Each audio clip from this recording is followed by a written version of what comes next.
All right, we're going to get started. Good evening, everyone. My name is Travis Morin. I am the Communications and Outreach Coordinator for Charles River Watershed Foundation.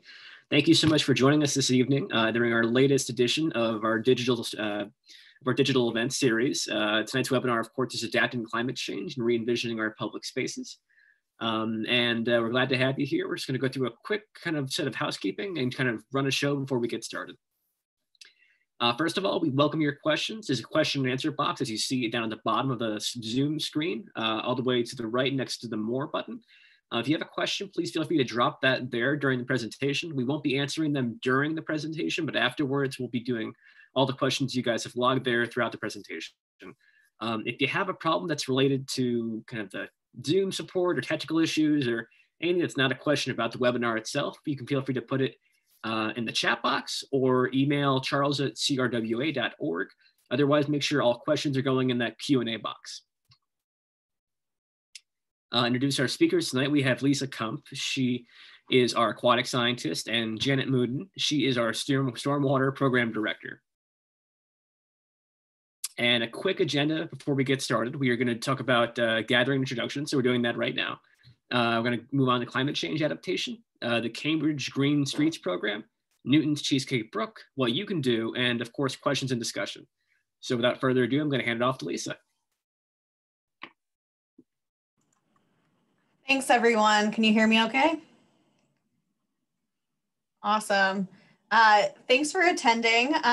Most of you are probably familiar with Charles River Watershed Association, but for those of you who are not, we are one of the oldest watershed associations in the country, founded in 1965 by citizens who were concerned about the state of the Charles River and wanted to clean it up.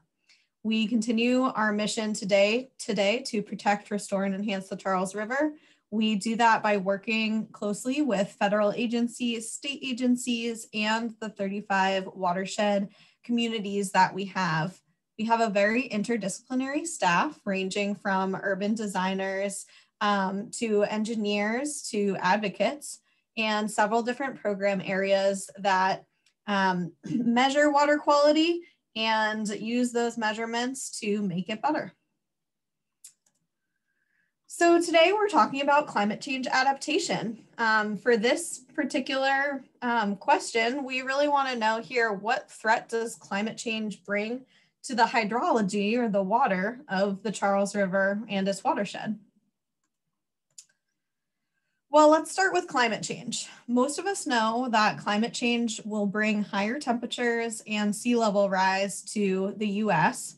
We're definitely expecting those. But one of the most important changes in terms of the river that we're already seeing is a high increase in precipitation. These figures are from the 2014 National Climate Assessment and show that there has already been a large increase in heavy precipitation in the Northeast, about 71% since the records in the early 1900s. And this increase is really seen in the Northeast part of the country. There are increases in the rest of the country too, but that is in particular to us. We're also seeing that storms are more concentrated, but there are also longer stretches of hot and dry weather in between those more intense storms that lead to drought, such as the drought that we saw last summer.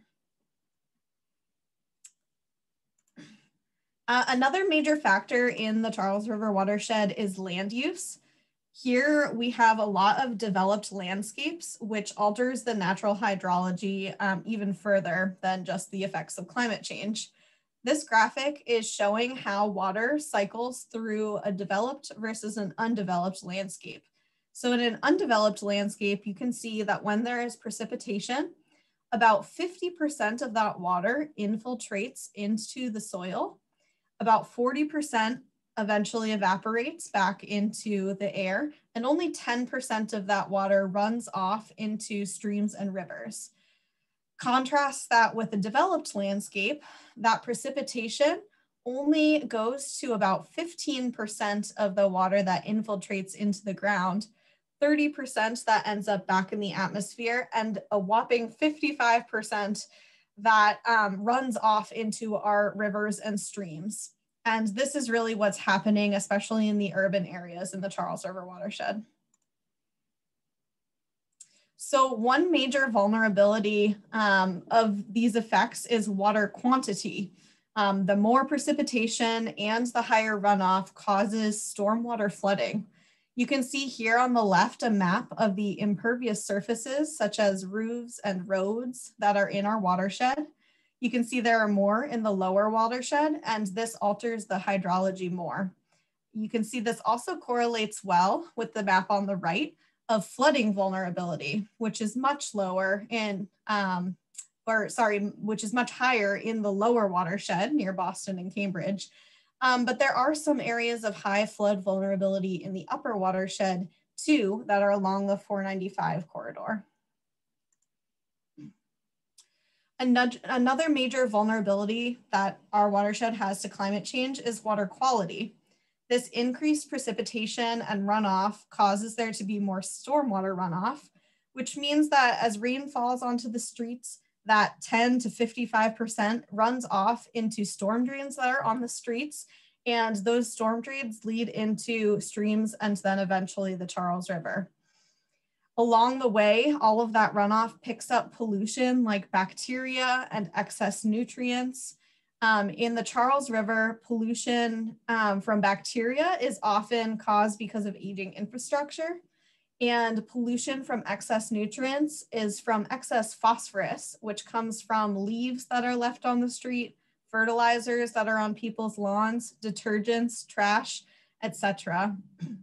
This excess phosphorus is harmful for the Charles River because it causes large shifts in the ecosystem, including algae and cyanobacteria blooms, invasive species growth like milfoil for those paddlers out there. This all can cause lower oxygen levels in the river, which then can lead to fish kills. So how do we combat these issues? Well, the goal of CRWA is to do that. And the best way that we found is to both preserve natural conditions and mimic natural conditions where preserving them is not possible. So one way to do that is to increase and maintain conservation land. Another way is to restore streams to more natural conditions, such as daylighting any rivers that have been fed into pipes and covered up during their history. So here you can see an example of a daylighting that we proposed along the Bass River in Boston that is currently underground. Installing green infrastructure like bioswales and rain gardens is another major component, and those can go along urban streets and parking lots. You can see an example of a bioswale here in Watertown. And public spaces, just in general, are perfect spaces to do these types of interventions. They are open areas and they are great community gathering places that also increase educational value for folks who are visiting them. So during this presentation, we'll be referring more specifically to two general types of green infrastructure. Sometimes we call it green stormwater infrastructure. The two kind of major categories are biofiltration and infiltration. So a biofiltration area in that water from a drain pipe enters into an area with specific plants and soil that have been placed there that are good at filtering pollutants like phosphorus out of the water that comes in. And then that cleaner water that is filtered through those plants and soils is then put back into the drain system through an outflow pipe. That outflow pipe then, of course, leads to the river.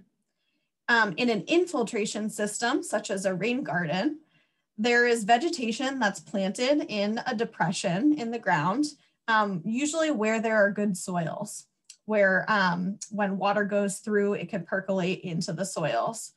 Usually water enters into these infiltration areas either via a storm, either via just stormwater from, not from a pipe, or it could be from a pipe.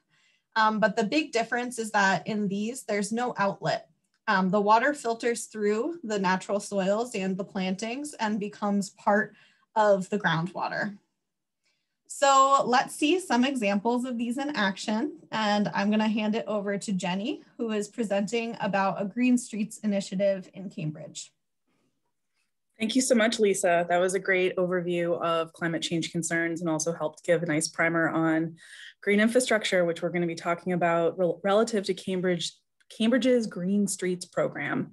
So back in 2016 through 2018, the City of Cambridge Department of Public Works, in partnership with Charles River Watershed Association, undertook a pilot program to develop green street designs for targeted locations throughout the city, as well as a manual to guide city staff in applying green street principles to future capital projects, not only to help manage water quality, water quantity, but also thinking about mitigation of climate change. Before I move on, I just wanted to give a quick city snapshot so you guys, for those of you maybe that aren't as familiar with the watershed location. So in the map on the right, you can see the boundary of the city of Cambridge in orange. And this, the city falls actually within two major watersheds in Massachusetts, both the Charles River watershed, which is in the sort of light blue teal, and then also the Mystic River watershed, which is the darker blue. In general, as you're all hopefully aware, Cambridge is densely populated, very highly developed. So over time, as development has occurred, you're going to see in the next slide changes in land use, as Lisa was talking about, to accommodate increasing population, replace wetlands, replace water bodies, and really remove those natural systems that are there to sort of manage, runoff, water quality, provide habitat, replace that with impervious cover, including buildings and roadways and parking areas. So if I go back and forth between these two slides a few times, you can see, the areas of the river that have been filled in, the stream systems that are now culverted and no longer present in the surface system. So, bear with me, sorry, jumped ahead. Coupling, these effects with climate change are only going to exacerbate problems future in our future. So green streets support the city's vision for climate change mitigation, including flood reduction, improvement to water quality, addressing resident concerns about traffic, pedestrian and bike routes, walking, and then benefit the city by simultaneously managing and mitigating state and federal regulatory requirements. Just a quick brief, this is a very basic elementary comment on climate change mitigation from green streets, but green streets really do add plantings, sort of can be thought of as nature's air conditioning, but the evaporation from plants and trees creates cooling effects. As Lisa was talking about, green infrastructure has the ability to mitigate flooding. So she was mentioning that future precipitation predictions are talking about more frequent and intense rainfall events, as well as overall increases in both wet and dry periods. And green streets can accommodate these concerns by capturing flooding from small precipitation events, as well as combating dry periods and wet periods with drought tolerant species. In addition, green streets have a great ability to reduce carbon dioxide emissions. So plants naturally sequester carbon dioxide, but trees also create windbreaks, they create shading, and those can both cut heating and cooling costs and the associated emissions with those. So the city also was really, really interested in getting input on, the open space and community spaces vision from stakeholders, specifically in many cases, residents. During the work that we did under this project, residents participated in an online survey process, as well as a number of public meetings. And there were a total of 210 residents that completed an online survey. About 90% of them felt that one of the most important qualities of a safe and pleasant residential street is the presence of trees and landscaping. There was also value by over 50% of the participants in slowing traffic, providing designated bike lanes and wide sidewalks. Residents generally were concerned by traffic speed as well as the level of difficulty involved when navigating many of the pedestrian areas and bicycle areas. And a small number of respondents were concerned about the lack of parking in both survey questions. So the work that Cambridge did under this pilot program really incorporated the resident and stakeholder input. What stakeholders also noted was that they really preferred green infrastructure that had both ground cover as well as trees, and that they wanted a combination of vegetation that could be easily maintained throughout all 4 seasons so that things weren't dead for half the year and creating a visual blight. The city also is working to address a number of regulatory drivers. And without getting into too much detail on these, generally speaking, there is an impetus for the city to reduce concentration of pollutants in their stormwater discharges to the Charles River, specifically related to nutrients and pathogens, so bacteria, as well as complying with what's called the Municipal Separate Storm Sewer System General Permit. This comes from the U.S. Environmental Protection Agency and Mass DEP, and the city has a specific requirement to reduce phosphorus by almost 62% over sort of a 20-year planning period. And here's a link that you can get to for more information on this.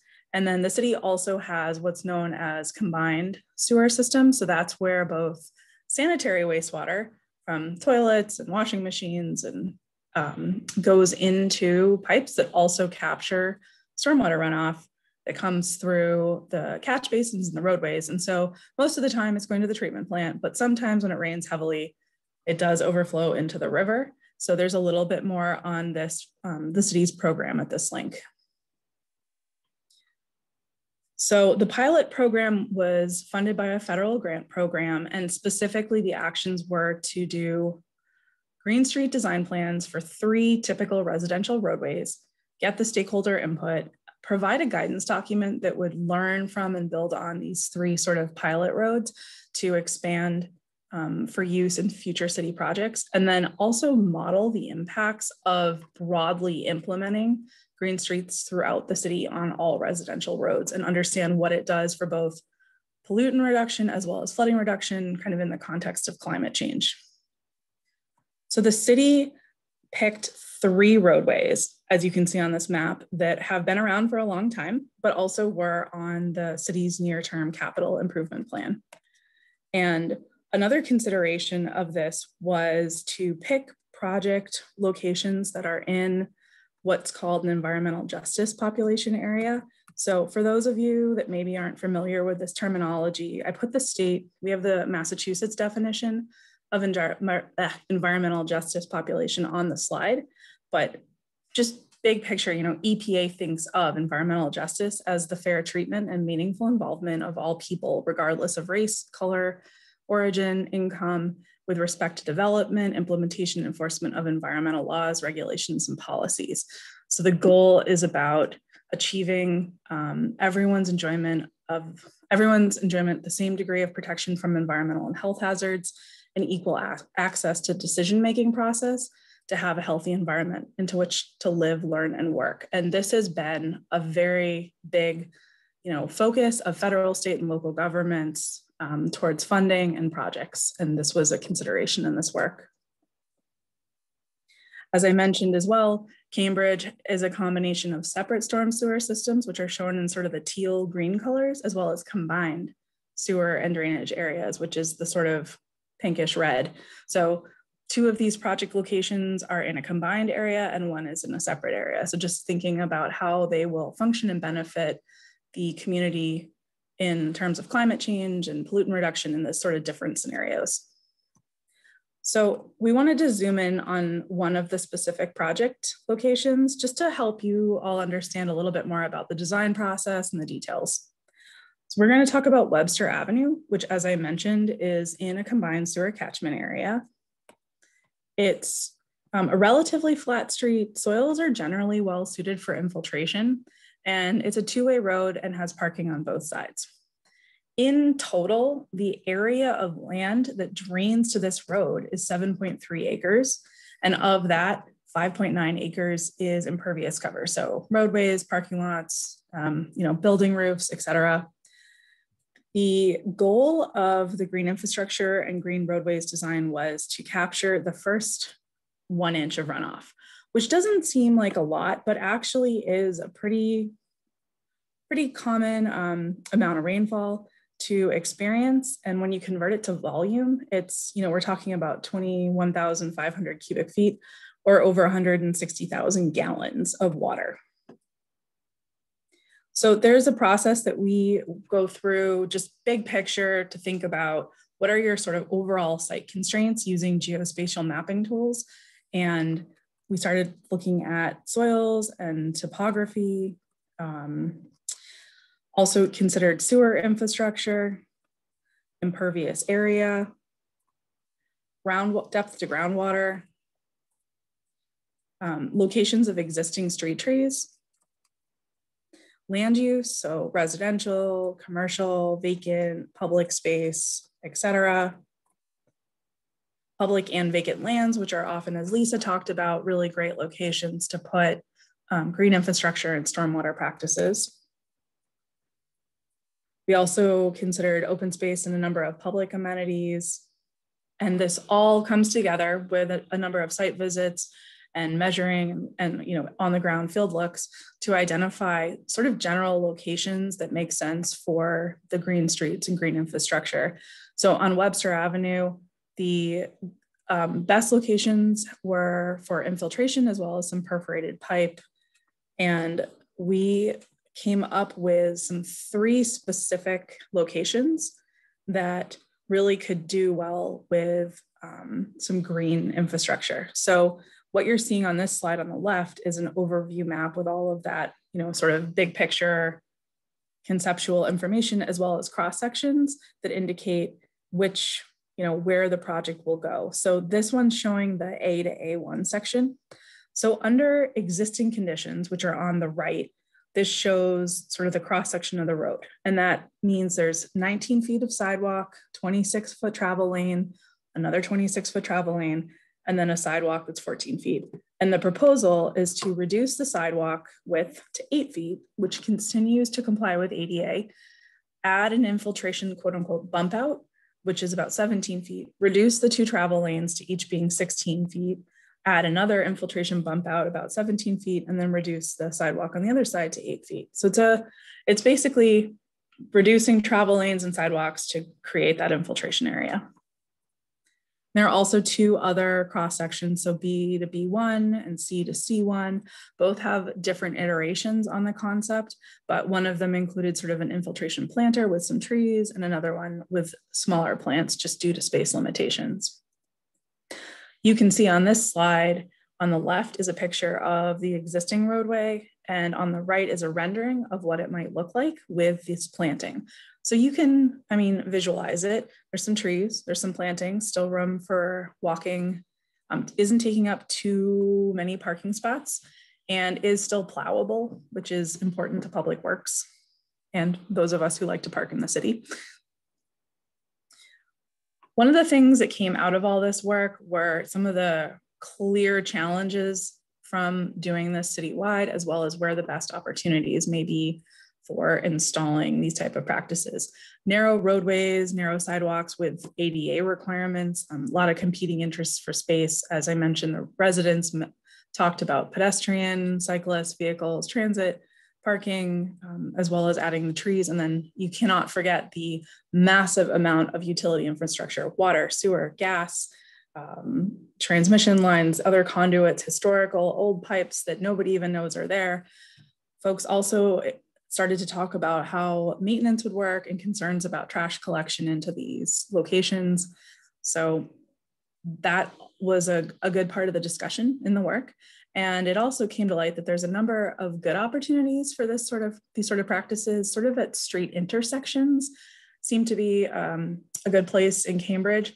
Concrete or brick plazas, any kind of open space like Lisa had been mentioning in parks, as well as private property, like a newer redevelopment where there might be some sort of roadway front area that could be converted into some open space and green stormwater, as well as installing underground infiltration systems in parking lanes, like I was talking about on Webster Avenue. To continue the vision that came from this pilot program, the city decided to put together a Green Streets guidance document.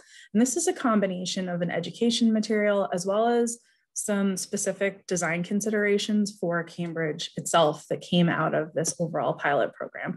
So there's a link on the bottom. You can check it out and read about the specific program that Cambridge undertook, as well as the overall approach to green streets.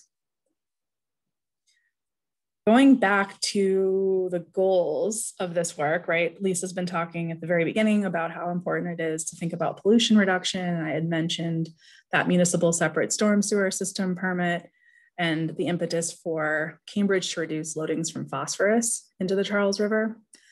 The modeling found that the green infrastructure designs were very successful at reducing phosphorus loading in all 3 locations. Overall, infiltration systems were more successful than biofiltration, right? So infiltration, like Lisa talked about at the beginning, the goal is the majority of the runoff is really going into the ground, which is going to absorb pollutants like phosphorus, as opposed to sort of treating them and allowing an overflow still into the drainage system. The pollutant loads, oops, sorry, my thing's covering results. Actually, if the city were to install green roadways in 25% of residential roads owned by the city, there's the potential they could remove 341 kilograms per year of phosphorus, which is almost their goal in their 20-year planning program that EPA is requiring. So it's actually a pretty significant amount of phosphorus reduction. The city's consultant also took the information and calculated flooding reductions based on this sort of, what if you expanded this program to 10% of roads, 25% of roads, 50% of roads. They used a very dynamic model. It's called InfoWorks Integrated Catchment Model. It's a very detailed hydraulic and hydrologic software.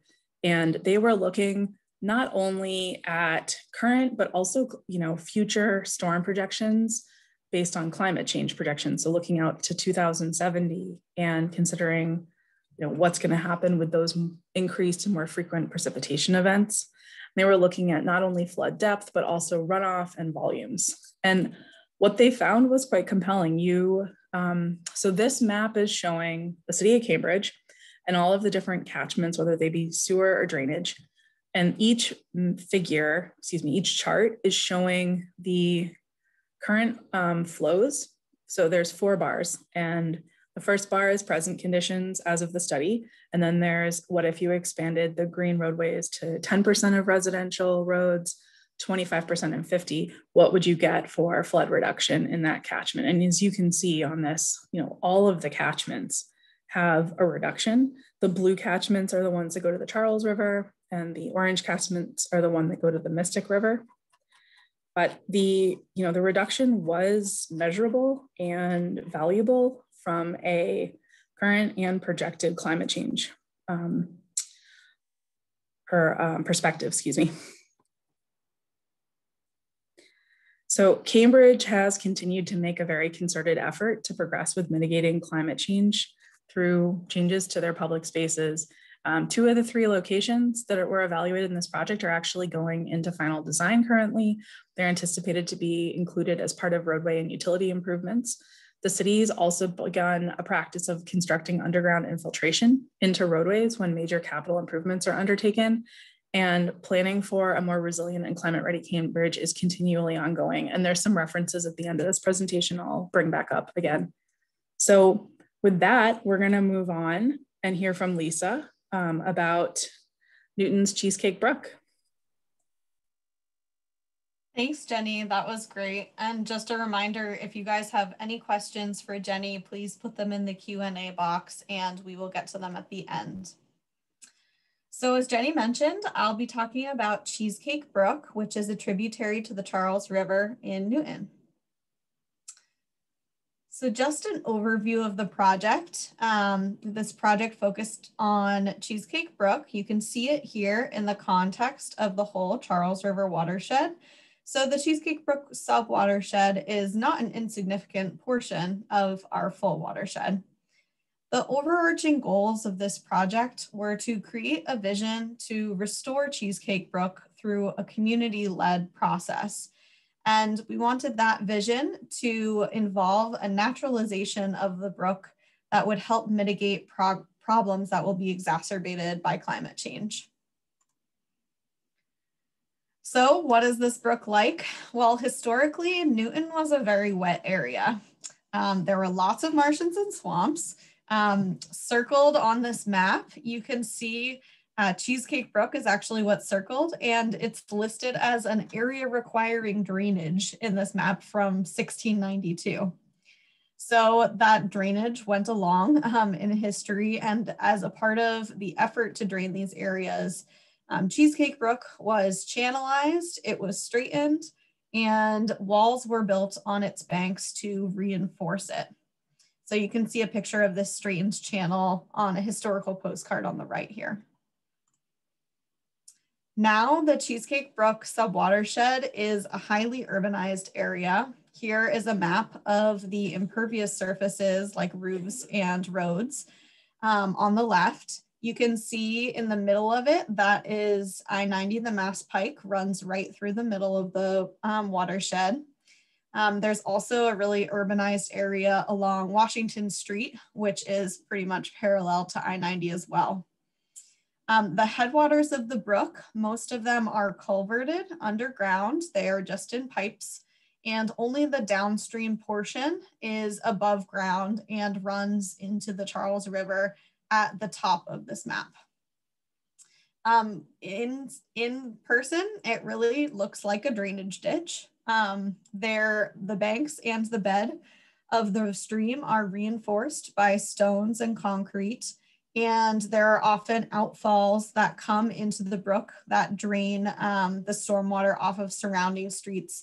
You can see one of these outfalls in the left-hand side of this picture on the right.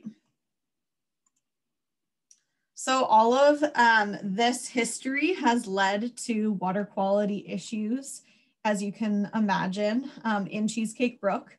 It is listed as impaired by Massachusetts Department of Environmental Protection for bacteria, phosphorus, dissolved oxygen, and algae. CRWA has also done some assessments of the habitat for river bugs, which is poor habitat quality, especially due to channel alteration, sinuosity, meaning the curviness of the channel, and a lack of vegetation along the banks. So early in the process, we wanted to engage with the community and see what kinds of issues they had. So we had a meeting with several meetings with neighbors, local environmental groups, city officials, and other interested parties.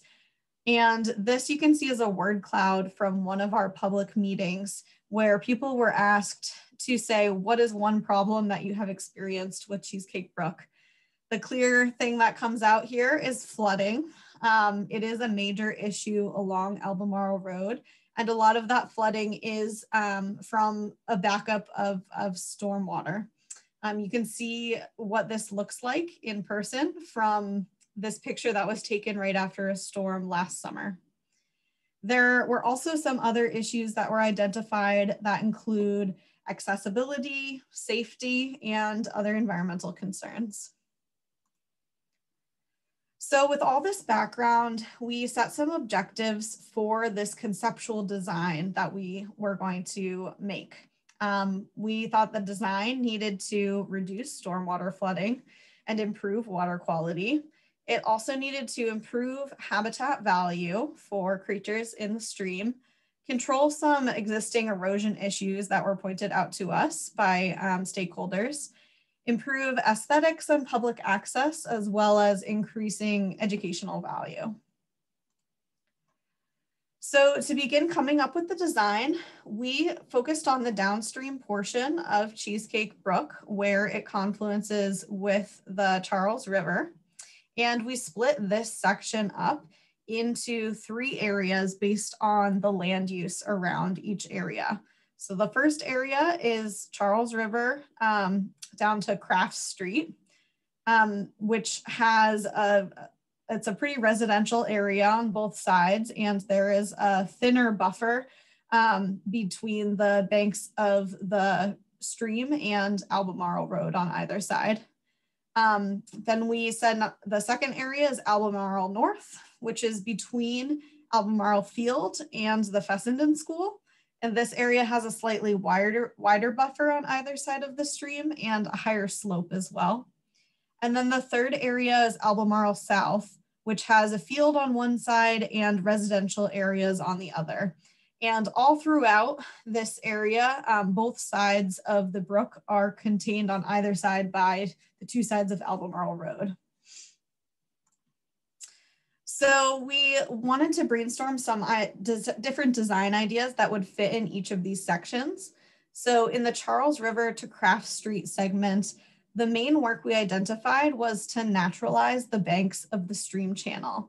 This involved moving, we propose will involve removing the stone walls, creating more of a V-shaped cross section, and planting healthy and native plants on the sides of the banks. We also identified places along this area for green infrastructure practices, such as bioswales and outfall stabilizations, especially where stormwater pipes are coming into the brook. And finally, from feedback, we recommended adding a walking and biking path along this section that would connect with the Blue Heron Trail that runs along the Charles River right at the end of this section where Cheesecake Brook meets up with the Charles. So an example of what this could look like is shown on the right here. And this picture is from a recent stream restoration project that was done in Wellesley. All right, the next, the Albemarle North section of the brook. This is where we really saw that there was potential to re-envision this public space in order to provide for more climate resilience. So the west side of Albemarle Road that is in this little square here only provides access to one entrance of the Fessenden School. And since that's the case, we thought that this was potentially a section of roadway that could be eliminated since there were less access issues. Eliminating this part of the roadway would allow to open up the stream channel to a more natural meander, increasing that sinuosity. It also has the potential to create a different kind of park in this area, a semi-forested park that would connect to the surrounding recreation areas through walkways, bike paths, and pedestrian bridges. Of course, eliminating a roadway would have a lot of impacts on different traffic patterns, so further study would definitely be needed to be done before this decision was made. However, there were also other small roadways that are in Newton that have been closed off in the past, and we've seen the community adapt to these changes and allow for more open space. The third section is just south of there with residential access on one side and fields on the other. Here, the major focus would be to add sinuosity or curviness within the already existing roadway bounds.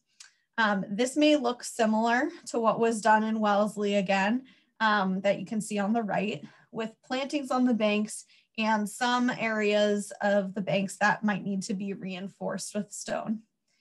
There are also opportunities in this section to incorporate green infrastructure practices where storm drains enter the brook. And right now, there's also an opportunity because the Horace Mann School is undergoing major renovations, and that may provide the opportunity to incorporate some of these design ideas into the construction there. So how do these design ideas actually lead to climate resilience? Well, let's go back to these ideas about flooding and pollution reduction. So a lot of the work involving increased sinuosity and bank restoration actually allows for more water to be contained within the stream channel and less to go over bank during storms and flood the streets that are next to there. Here you can see kind of a plan view of what this increased sinuosity could look like, as well as a cross-section view. On the top, this is the current cross-section with the stone walls. And this is showing a level of water that floods up to the edges of the road. With restoration of the bank, making that more V-shaped channel, as well as increasing that sinuosity, the same volume of water would only come up to about halfway up the stream channel sides, that, as you can see in the bottom diagram here. That means basically the flooding volume here would be completely contained within the channel and would not affect the roadways. So that's how flooding is reduced, but the plantings along the bank and the green infrastructure practices here would also help to filter out pollutants like phosphorus from the storm pipes before they enter Cheesecake Brook. Here you can see a schematic drawing of where a bioretention area might be located. This is taking the stormwater coming from the pipe of an adjacent street and filtering it and allowing that cleaned water to enter into the stream. Another option that was proposed as part of this project is using a smaller version of a biofiltration area called an outfall stabilization for smaller storm drain systems, and that would also allow for reduced maintenance. All of these are complemented by the plantings on either side of the river channel that filter the water that runs directly off from the adjacent roads.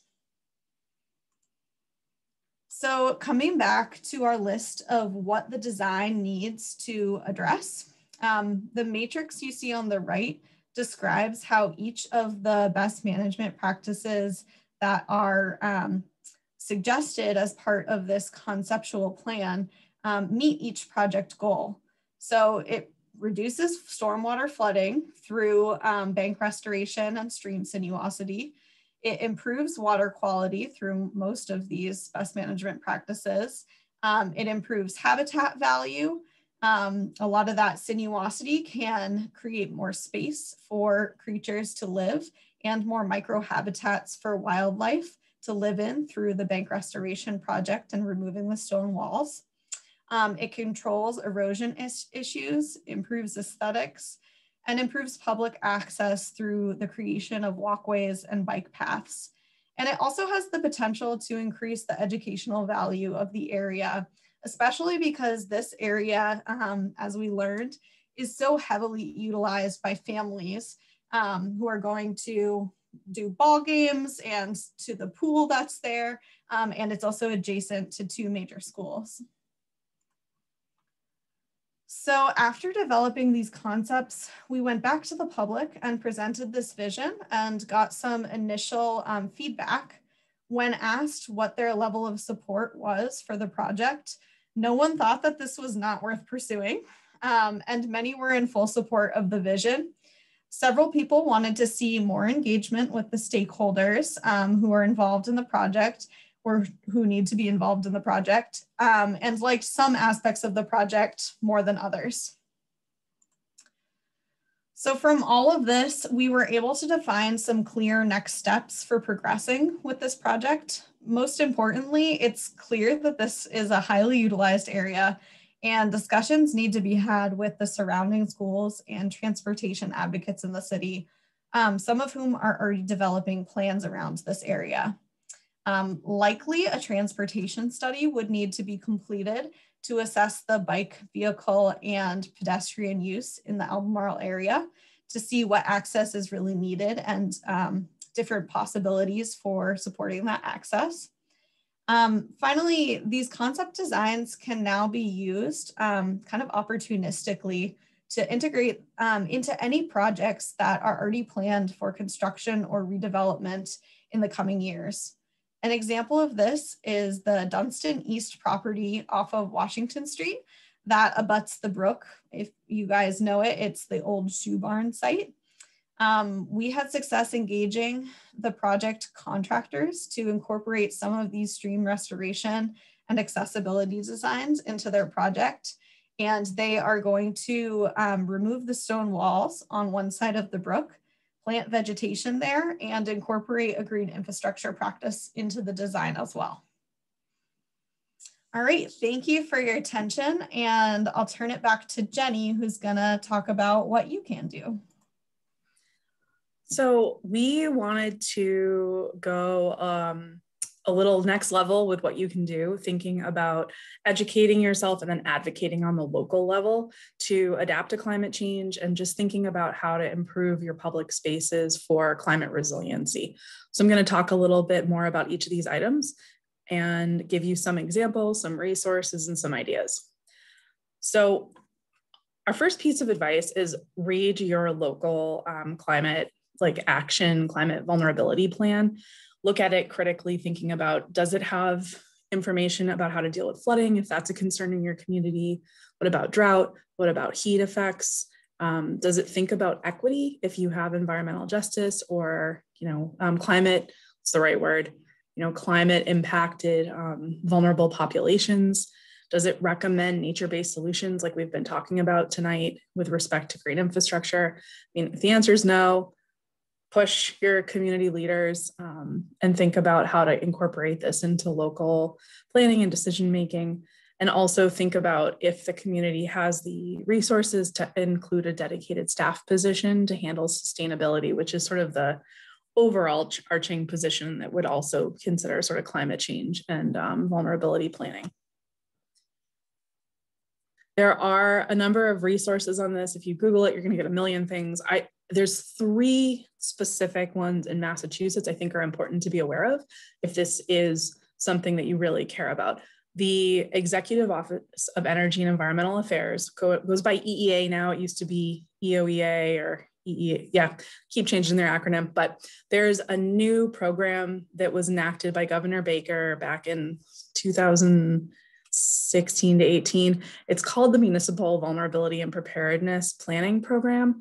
And it basically inspires communities to do a sort of, what's the right word, like consensus building project to go through and think about what are the local resources that include infrastructure, municipal buildings, cultural resources, open space and recreation, and community resources.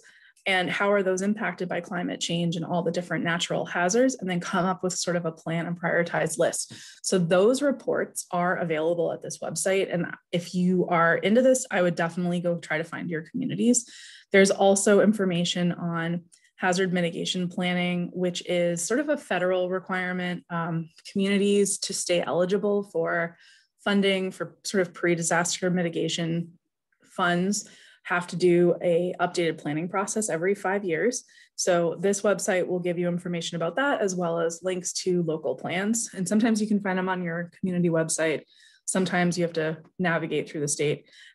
Massachusetts also developed a statewide integrated hazard mitigation and climate adaptation plan. It gives a really good overview of concerns from climate change, how they interact with one another, how they interact with our built environment, and things that you can be thinking about in terms of resiliency locally. Oops, sorry. Another thing that's come up recently is thinking about updates to your local wetlands code.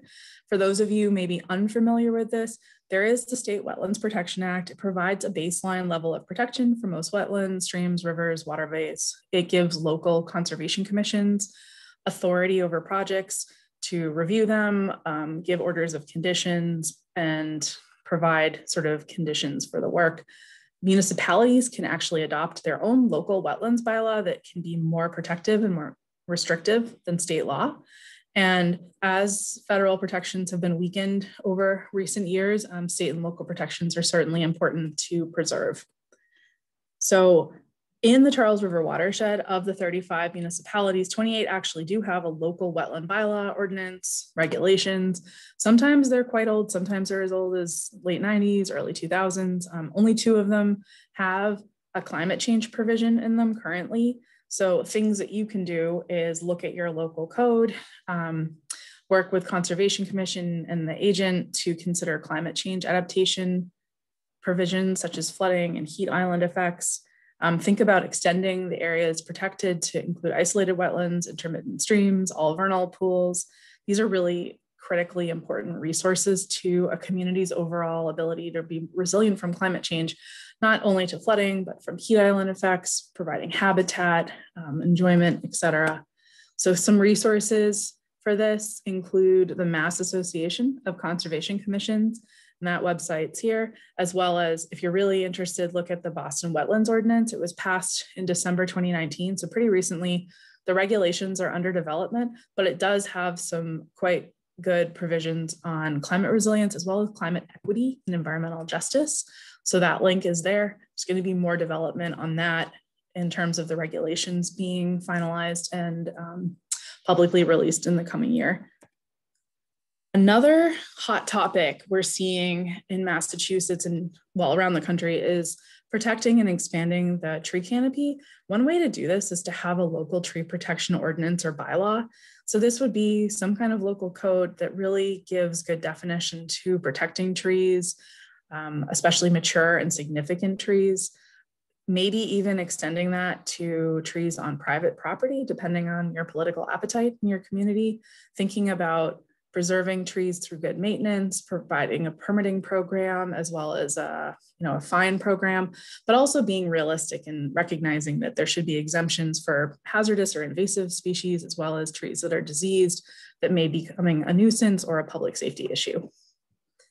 There's also communities that are undertaking a tree canopy inventory. There's sort of 2 big picture ways to do this. One is from sort of a aerial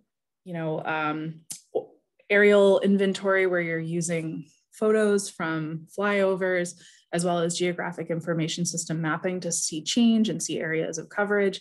There's also options to do what they call like a stem by stem inventory, where you're just in person going from tree to tree, maybe on the public roadways and public parks, to inventory and assess the condition, size, and species of trees. So here are some resources if this is your thing. City of Boston has a really great release on its tree canopy assessment that they've actually integrated into Climate Ready Boston information. Cambridge has an urban forestry initiative. This includes a bunch of education materials, as well as the local tree protection ordinance. Somerville also has a tree preservation ordinance, and Brookline is working on an urban forest climate resiliency master plan in development. I know we're giving examples from some of the more urban communities, but these also, there are other communities in the watershed in the state that are doing this. These are just some examples that are in the works right now. So asking questions about local projects as they're going through permitting and local review is a great way to promote climate resiliency in your community.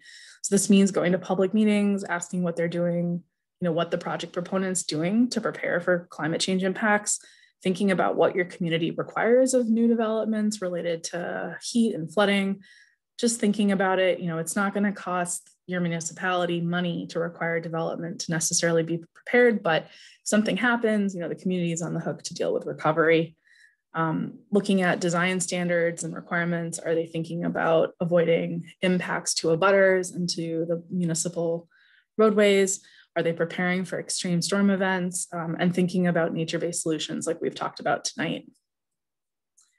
And the last thing is to promote local stormwater management. So understanding that communities in Massachusetts have requirements related to stormwater runoff. These are under the Federal Clean Water Act and also a municipal separate storm sewer system permit program. So most of Massachusetts is regulated by this. So there's a link here, you can read more. Basically, communities have an impetus to educate the public, find and remove pollution that goes into the drainage system, manage construction site runoff, as well as infiltrate runoff and, improve water quality long-term, and then reduce pollution in municipal operations. There's also the Massachusetts Stormwater Handbook and Stormwater Standards. They apply to projects undergoing local review.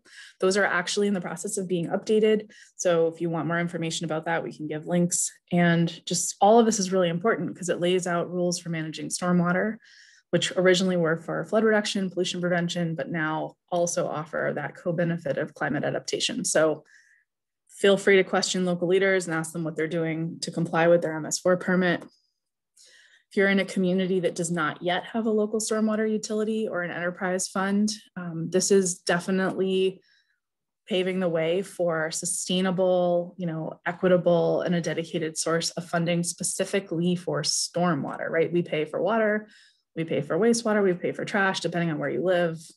There's obviously variation there, but this is a way to fund water quality, water quantity, and climate resiliency needs that aren't competing with other important local things like police, fire, schools, which is what comes to mind often. There's 22 Massachusetts communities that have stormwater utilities. The Commonwealth has an industry inventory at this link, and it gives you all sorts of detail about what the fee structure is and drivers, and it's an interesting resource.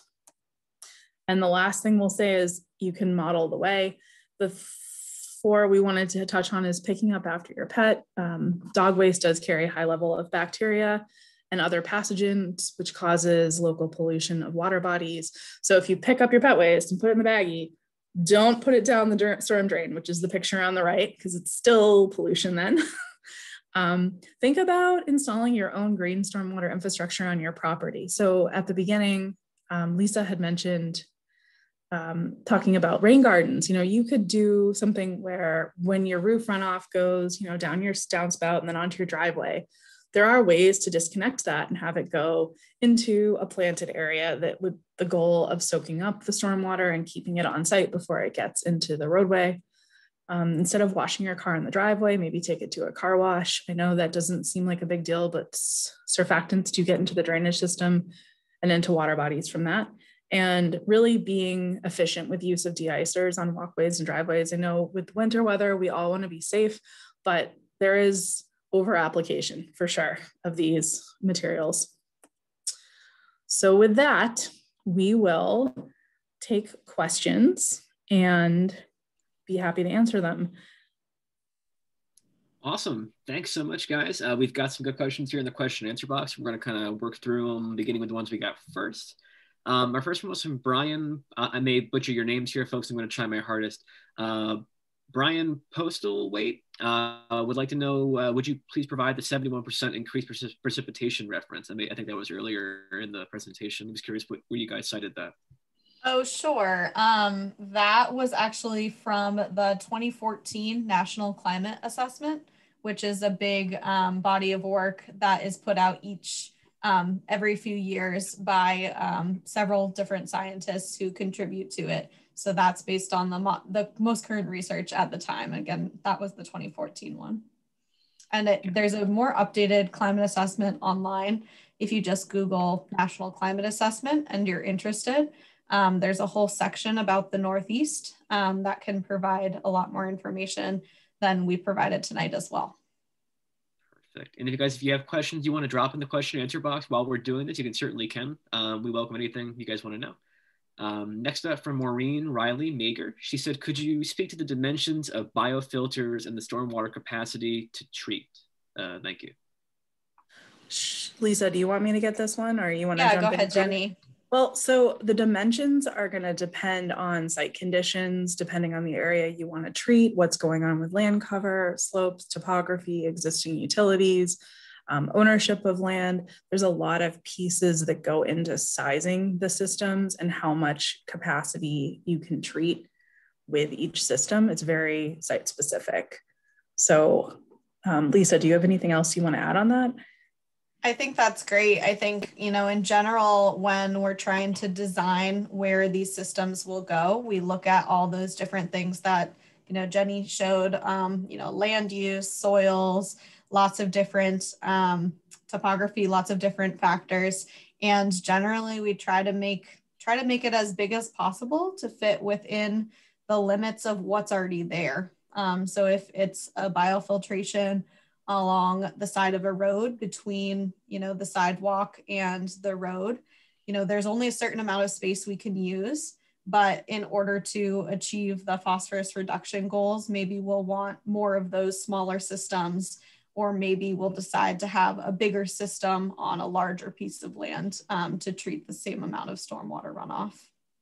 One of the things that happens with respect to at least phosphorus reduction is you start to get diminishing returns when you try to treat too much volume of runoff, because of the way the EPA gives credits and the way the sizing works. So, the 1-inch storm is a nice benchmark for sizing. Certainly can do more, but typically biofilters and these smaller sort of green stormwater infrastructure practices are not meant to manage really, really big flood events or really heavy precipitation events. They're sort of more for those very frequent but smaller storms. Julia O'Brien would like to know, the area around Jerry's Pond in Cambridge is one of its largest remaining open spaces. What is the city's attitude towards preserving resiliency in this area? So we can't answer on behalf of the city of Cambridge with respect to that question. Overall, Cambridge is very proactive about overall climate resiliency and protection of open space that's remaining. I think the websites that were linked in this presentation could give you some good information, but I would recommend always talking directly to the city and the community about specific issues. Lisa, are you more familiar with anything that I'm not aware of? Okay. Nicole Voss would like to know, how does bicycle traffic work in the Webster Street case study? That's a really good, that's a really good question, because Webster Avenue is pretty narrow at places and has some of that old industrial land that has, trucks coming in and out, as well as all the new redevelopment with residences. The work that we did was not specifically about complete streets. It was much more about specifically opportunities to put in the green stormwater infrastructure. So this has come up with the city after, all of this, thinking about how complete streets can sometimes compete with stormwater and climate change mitigation, right? Because complete streets, you want to have wide sidewalks, the bike lanes, sufficient traffic flow, safety for all of that, as well as the stormwater management. So I can't answer specifically about what the city would say about bicycle traffic on Webster right now with what they're planning to do. I know that the designs that we proposed are sort of in progress and underway. But traffic, bike lanes was not really part of our exercise. It was, again, much more about the stormwater runoff. Joelle Angiolio was wondering, he said there's an impressive biofiltration pit in Waltham. It used to be mowed once or twice a year. Currently, they are letting it go to brush and small trees. What is best for biofiltration? Yeah, Lisa, sure, I can take it. I'm not aware of that particular site in Waltham, but it sounds like it's potentially a maintenance issue. And maintenance is definitely something that needs to be integrated with every green infrastructure design plan that comes up through the ranks, gets designed, and then eventually implemented into a city.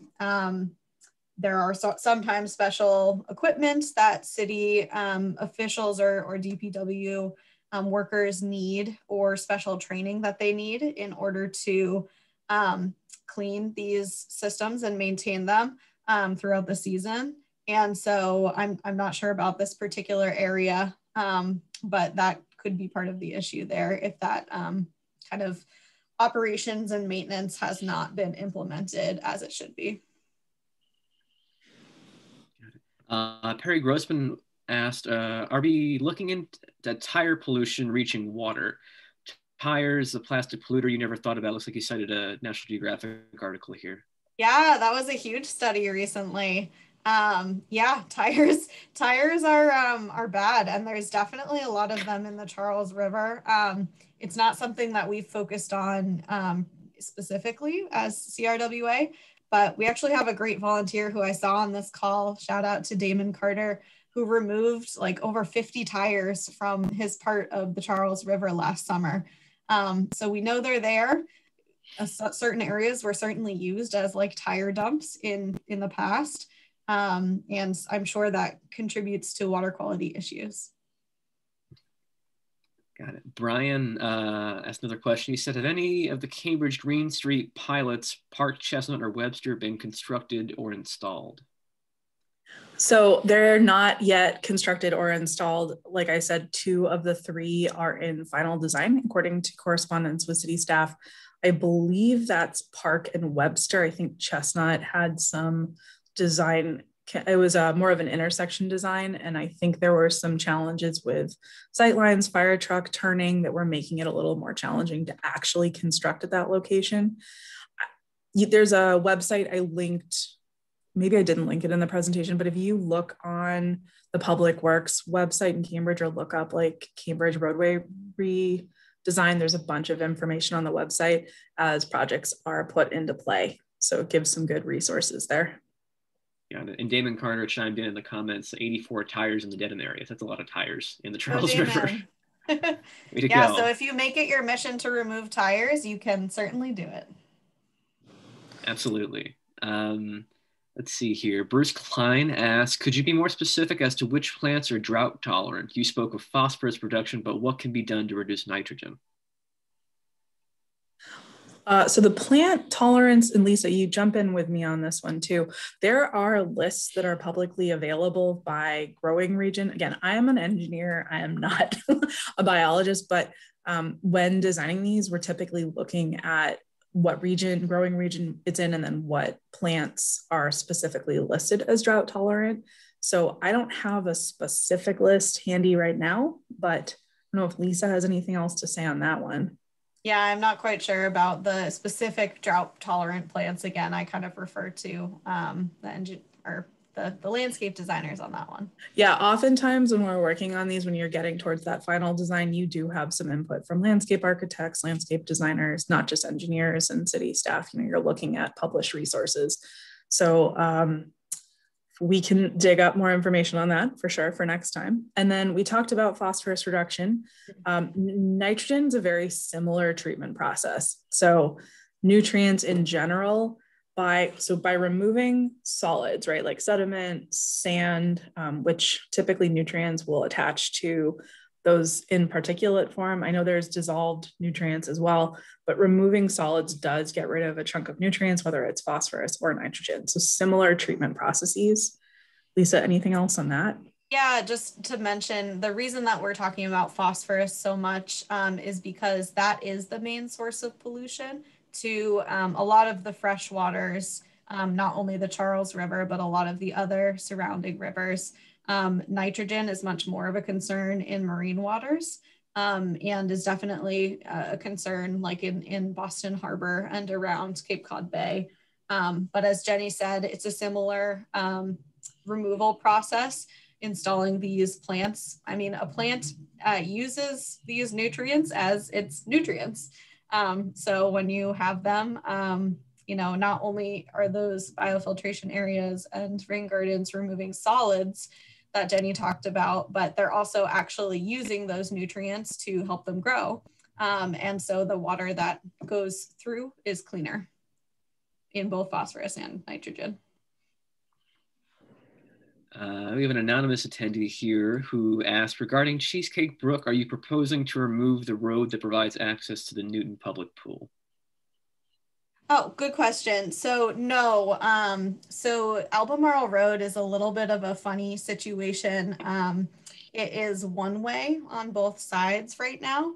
The area that we are proposing to remove would just be an area that has access to the Fessenden School. There's one driveway in the Fessenden School that accesses that area. Otherwise, it's more of a cut through.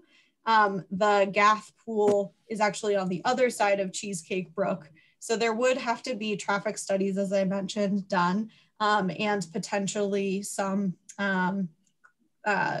creation of a two-way roadway that's now in a one-way space, but it would not be to cut off access to the pool. And again, this is a really like visionary type of project that we did by recommending some of these larger scale changes. We really want to get people thinking about what they need and what could potentially be eliminated in order to get more space for these climate resilient initiatives. Good thing to keep in mind. Another anonymous question here says, the average public works department are not staffed or funded to undertake shoreline or rain garden maintenance. Have you talked with those departments about training, staffing, and funding to assure appropriate long-term maintenance? Yeah, this is, I'll start, and Lisa, you're going to jump in. No, because you go ahead. So, I mean, I'm coming, you know, I just joined the Charles River Watershed organization pretty recently, and I have been working with public works for 15 years of my career.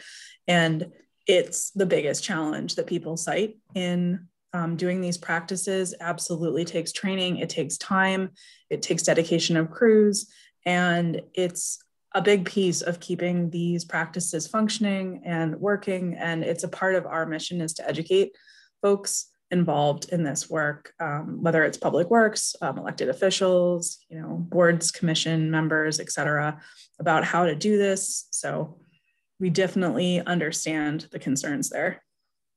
Yeah, I'll kind of add to this. This is definitely an area that needs, you know, a shift in the way that things are done. Just like a lot of the issues that climate change is presenting to our society. And one of the things in this particular sector that CRWA is doing is helping with. So one of the things that can help this problem is the creation of these green jobs. So jobs that are particularly for people who are specialized in maintaining these green infrastructure areas. And we're doing that through promoting different green jobs. You might have attended our webinar a few weeks ago on that. And working with a group, Excel Education, to provide green infrastructure training so that they actually go into the wastewater and stormwater section with an understanding of these kind of newer technologies and different types of maintenance.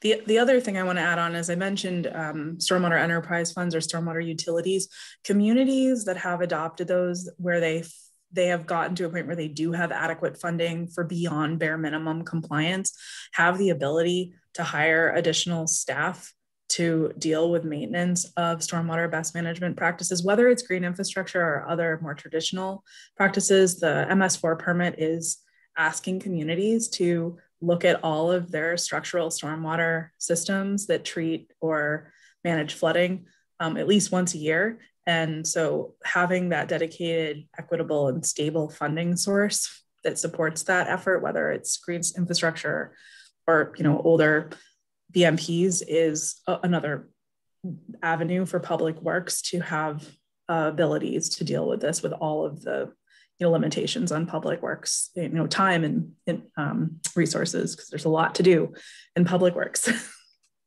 Absolutely.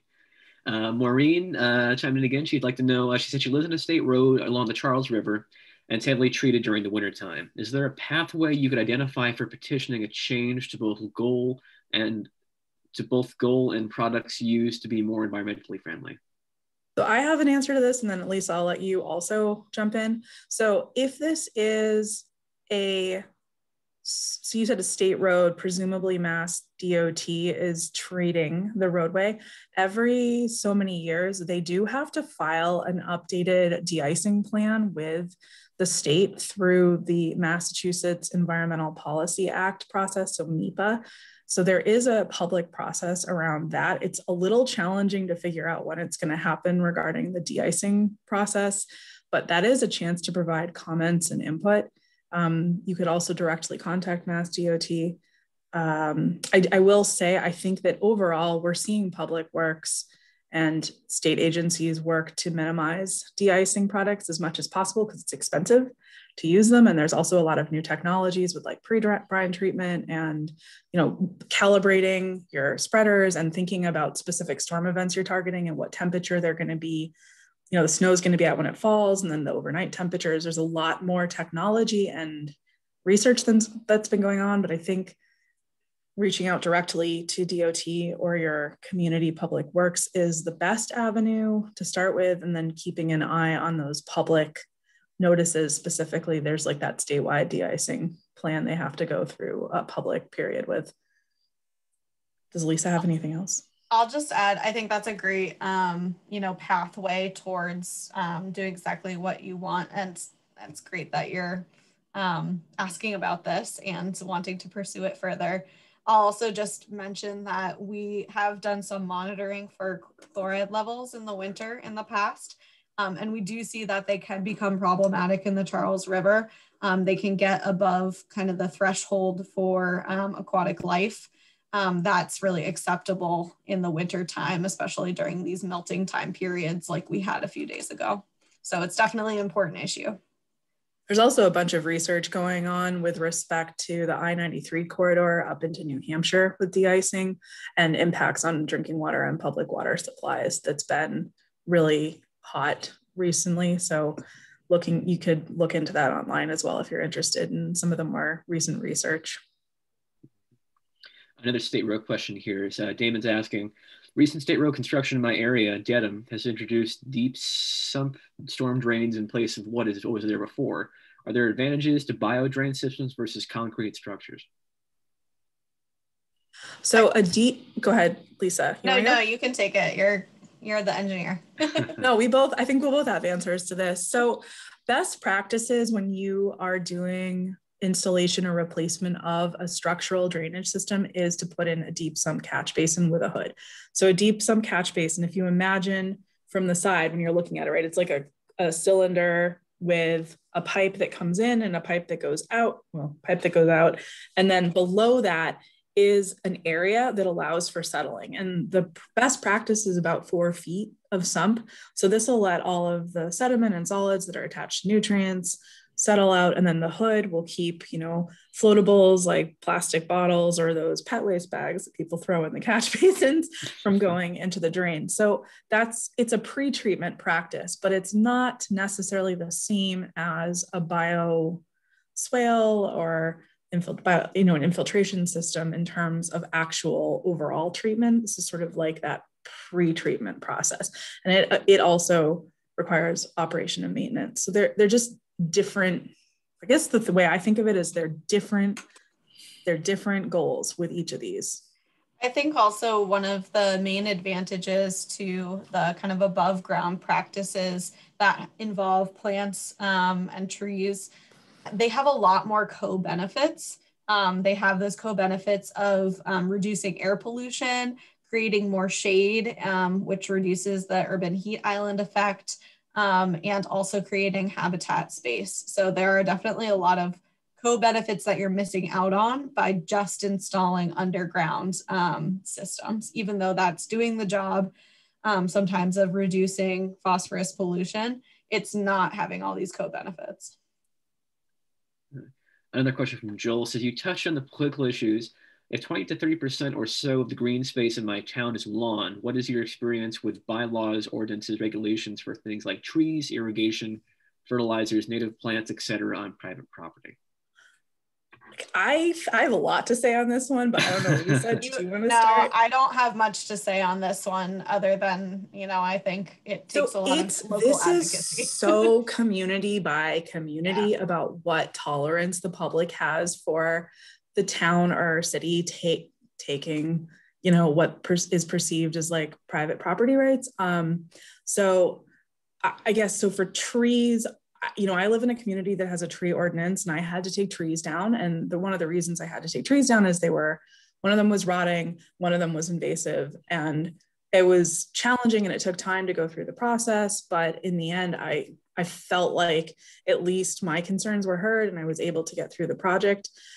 Overall, I think it's great to protect green space, but without necessarily Well, no, I can't put personal opinions in.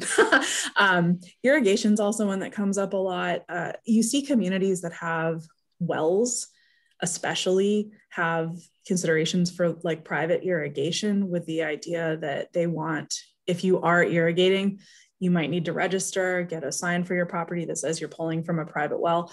In the summer with droughts, I don't think the public always is aware of how challenging it can be to operate a public water supply system with the storage tanks, preserving water quality, keeping the turnover right, keeping sufficient water in the system. So irrigating can be taking away from water that really should be drinkable. And so I think that's an education concern.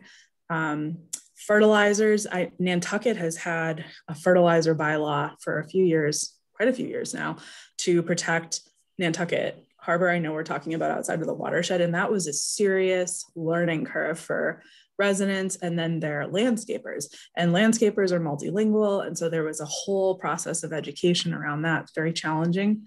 I haven't seen anything about native plant regulation other than, encouragement in use of native species from like conservation commissions or planning. But it's so town dependent, but it's doable. It just needs to be right sized for your community and the political appetite and the specific concerns you have locally. Is that good enough? Okay. Yeah.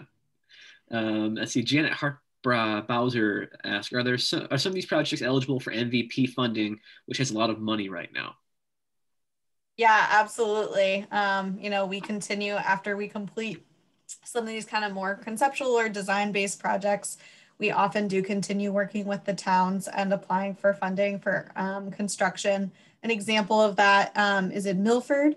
We recently completed a Subwatershed restoration plan that was similar to the project that Jenny mentioned, less focused on streets, but focused more on kind of all different public lands as well as private ones. And we actually did obtain MVP funding to go forward with construction for 3 green infrastructure practices within a town park in that land.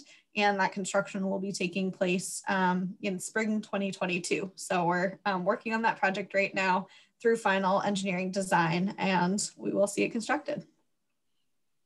Awesome. Let's see, Damon asked another question. Says, isn't there a large component of nutrients that come from automobiles? Does it come from tailpipes, so it would not come from electric vehicles or from brake pads or from other common components? Yeah, definitely. That is a big source of phosphorus, is from the emission from tailpipes, has a lot of phosphorus in it. And a lot of the time, if you're like idling your car on the road or in a parking lot, those emissions can actually stick to the pavement that then get swept off with the stormwater. So that is a major source. Damon asked, well, this terrific presentation. Thank you very much, Damon. And all the web links be made available to you later, and it certainly will. We'll be putting this on our website and emailing it out to folks after the fact. Next up, Nicole is asking, I'm hearing about a number of opportunities for advocacy. How can we stay on top of all these issues, like public comment period for deciding protocol? So it's a challenging question. I struggle with this too. I've figured out how to set up Google alerts for myself for various hot topics that I like to pay attention to, and then they get emailed to me. You can get on mailing lists from the state. Lisa, I feel like you know more about this than I do. One other suggestion I have is for your community, look up when the local conservation commission meets. They need to post their agendas ahead of the meeting times on the website, and most communities do this on a pretty regular schedule. And so you can always look through that and see if there are projects that you'd want to comment on, and those are public meetings that are open as well. So that's one way to get to a lot of the conservation type issues. Not just conservation, too. Planning board, zoning board of appeals. Right. I mean, Massachusetts communities all have to comply with open meeting law and public notice requirements. So there are towns where you can sign up and get alerted to any public meeting that's going on in your community on the website. Every town has a little bit of a different system. So you can poke around on the town website or even ask I don't know, I've asked the town clerk before. People know stuff. If you don't know where to start and you have a list of things you're interested in, I'd say just shoot an email out to, you know, a town employee, and they can point you to the right person to get you on the lists. Yep. Or elected or appointed officials like select board, town manager, town administrator, always, in my experience, been very responsive to constituents. Yeah, I can speak to that too. I was formerly a local reporter, and those meetings are always very open to the public. So just check the websites out. Great. I think that was our last question. Thank you guys so much for thank you for everybody in the audience for joining us and taking the time to do this tonight. I know webinars are everywhere, and that we've had webinar fatigue after a year in the glorious pandemic we've had, but we love to have you here. Lisa, Jenny, thank you guys so much for hosting this and all this educating material. I'm very new to CRWA myself. Jenny and I joined about a day apart from each other. So this was a learning experience. 2 days, yeah. It was a learning experience for me as well. So thank you guys. And just last plug, Charles River Watershed Association does have a mailing list called the River Current, which Travis distributes, and you can sign up for that on our website. So if you want to stay connected with us and hear about what we're looking at and hot topics that we're paying attention to, please sign up for that. I don't know how frequent it is, Travis, but it's a good resource. Once a month on the 4th Thursday of the month, and went out today as a matter of fact. So if you're signed up, you got it. If you're not, you'll be on a website soon and you can sign up for our next one, you'll get that one. But yeah, fantastic. All right, well, thank you guys so much for joining us. Thanks for the great info, great presentation. Thank you guys so much. All right, okay, well, we'll head out and we'll see you guys at our next webinar. We'll be sure to notify you when that's going to be happening. Thank you all. Thank you, everyone.